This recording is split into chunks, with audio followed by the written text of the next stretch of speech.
Halo teman-teman, tanaman perusak kesuburan. Ada nggak tanaman perusak kesuburan? Jelas ada dong. Apa itu?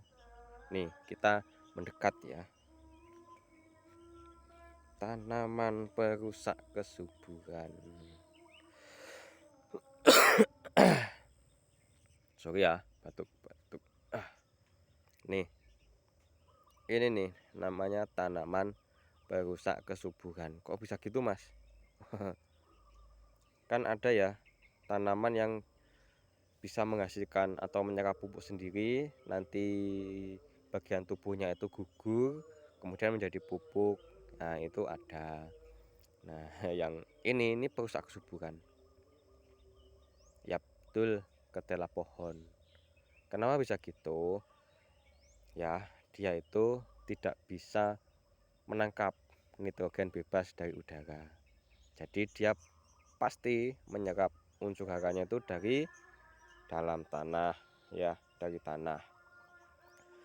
Terus dia itu sangat rakus, teman-teman, ya, sangat rakus kan gitu. Udah disedot itu, udah disedot ya, semuanya tuh disedot, wes sedot. Habis itu teman-teman, misalnya di panen nih ya, panen ketelanya dijual ataupun dimakan, ya kan. Maaf nih ya, kita kan BAB tuh, masuklah BAB itu yang awalnya dari singkongnya ya ke septic tank, ya kan.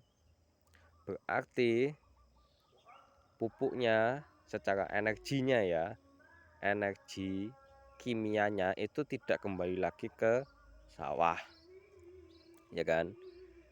Dan ya, kayunya biasanya cuma dijadiin kayu bakar kan gitu. Secara energi kimia, kalau misalkan kayu itu kalian bakar, kemudian abunya itu kalian bawa ke sawah lagi, ya, unsur hara yang ada di abu itu berbeda dengan unsur hara yang terkandung misalkan pohon ini ya, dibiarin ditumpuk kemudian dimakan rayap. Nah, tanah sisa rayapnya beserta rayapnya yang mati dimasukin ke sawah lagi itu jauh berbeda ya, karena saat kayu ini dibakar, unsur haranya sebagian rusak, sebagian menguap kayak gitu teman-teman. Terus daunnya biasanya kan buat pakan ternak. Ada ada yang berani kan bikin pakan ternak. Nah, itu biasanya kan diminta, jadi nggak ada yang kembali kan, nggak ada yang kembali gitu loh. Karena kalau dibuat pakan ternak itu biasanya kotoran kambing itu dijual sendiri sama peternak kambingnya, nggak dikasihkan ke yang punya daun ini awalnya tuh bukan. Nah, beda dengan jagung misalkan.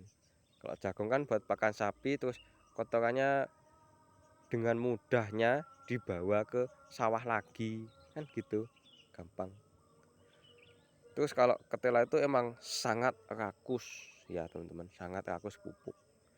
Jadi semakin lama ya, semakin sering sawah ditanamin ketela, itu nanti akan semakin tandus teman-teman. Kecuali kalau misalkan bukan gitu ya maksudnya ya, semakin tandus. Tapi apakah bisa diperbaiki lagi? Oh, bisa banget. Tinggal dikasih pupuk kandang yang banyak, yang banyak sawahnya bisa lagi teman-teman, kayak gitu.